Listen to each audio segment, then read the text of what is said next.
আর আমি আবারও চলে এসেছি একটা রেসিপির সঙ্গে। আজ করব কচু শাক। কচু শাকটা আমি ইলিশ মাছের মাথা দিয়ে করব, তাই কচু শাকটা আমি খুব ভালো করে কেটে ধুয়ে নিয়েছি। এবার এটা একটু ভাপিয়ে নেব।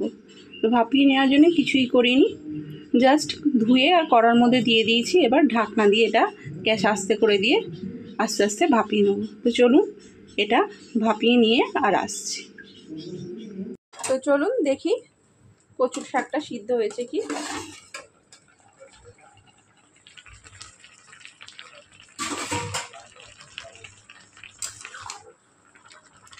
কচু শাকটা আমার খুব ভালো করে সিদ্ধ হয়ে গিয়েছে। এবার চলুন জলটা ঝাড়িয়ে নিয়ে আর আসছি। তো চলুন জলটা ঝরিয়ে নিই। এখানে আমি তেল গরম বসিয়ে দিয়েছি। এখন মাছের মাথাটা একটু হালকা করে নেড়ে নেবো। মাছের মাথাটা হালকা করে নেড়ে নেবো, কারণ আমার মাছের মাথাটা ভাজাই ছিল।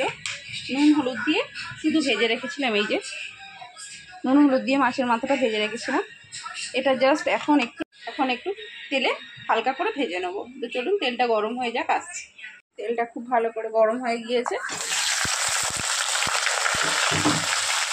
মাছের মাথাগুলো হালকা করে নিয়ে ভেজে নেবো। তো চলুন হালকা করে ভেজে নিয়ে আর আসছি।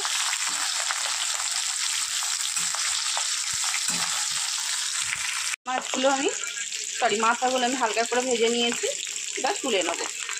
ভাজা তেলের মধ্যেই দিয়ে দেবো শুকনো লঙ্কা, তেজপাতা আর কালো জিরে ফোড়ন।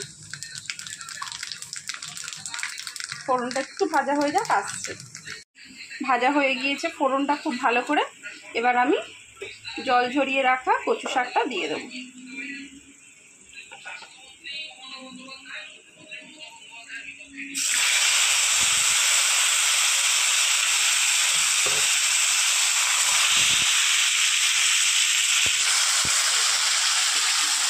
এখন আমি একটুখানি মশলা দেবো, লঙ্কা গুঁড়ো আর হলুদ গুঁড়ো।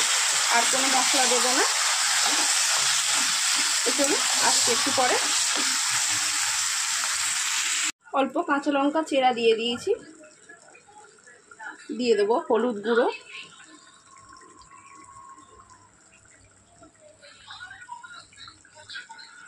আর দেব খুব অল্প লঙ্কা গুঁড়ো। এখন আমি নুনটা দেব না, কারণ আরও কচুটা জলটা যখন শুকিয়ে যাবে তখন আরও কমে যাবে, তখন নুনটা বেশি হয়ে যাবে। তাই আরেকটু পরে, আরেকটু যখন জলটা শুকিয়ে যাবে তখন আমি নুনটা দেব।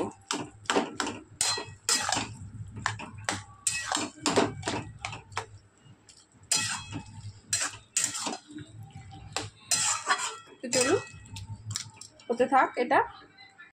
কচু শাকটা অনেকটা শুকিয়ে এসছে। এবার আমি পরিমাণ মতো নুনটা দিয়ে দেবো।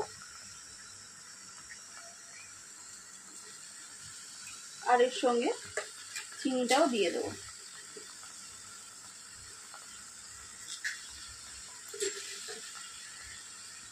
একটু মিষ্টিটা বেশি দেবো।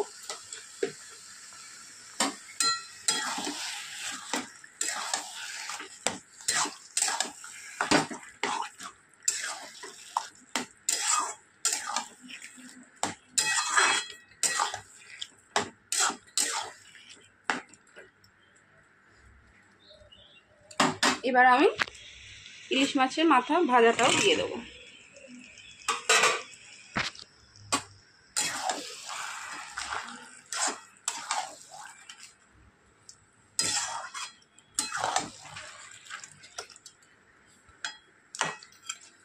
এবার এটা হতে থাক, আবারও আসছি।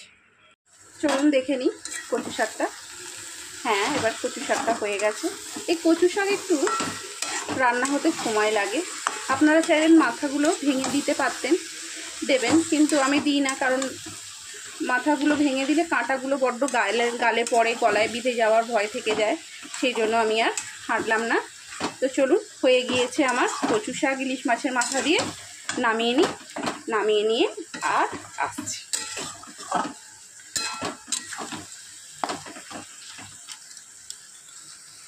গিয়েছে আমার ইলিশ মাছের মাথা দিয়ে কচু শাক রেসিপিটা যদি ভালো লেগে থাকে অবশ্যই লাইক, শেয়ার অ্যান্ড সাবস্ক্রাইব করবেন। আর রেসিপি সম্পর্কে কিছু জানার থাকলে অবশ্যই আমায় কমেন্ট করবেন, আমি তার রিপ্লাই দেবো। তো চলুন আজকের মতো টাটা, দেখা হবে অন্য কোনো দিন অন্য কোনো রেসিপির সঙ্গে।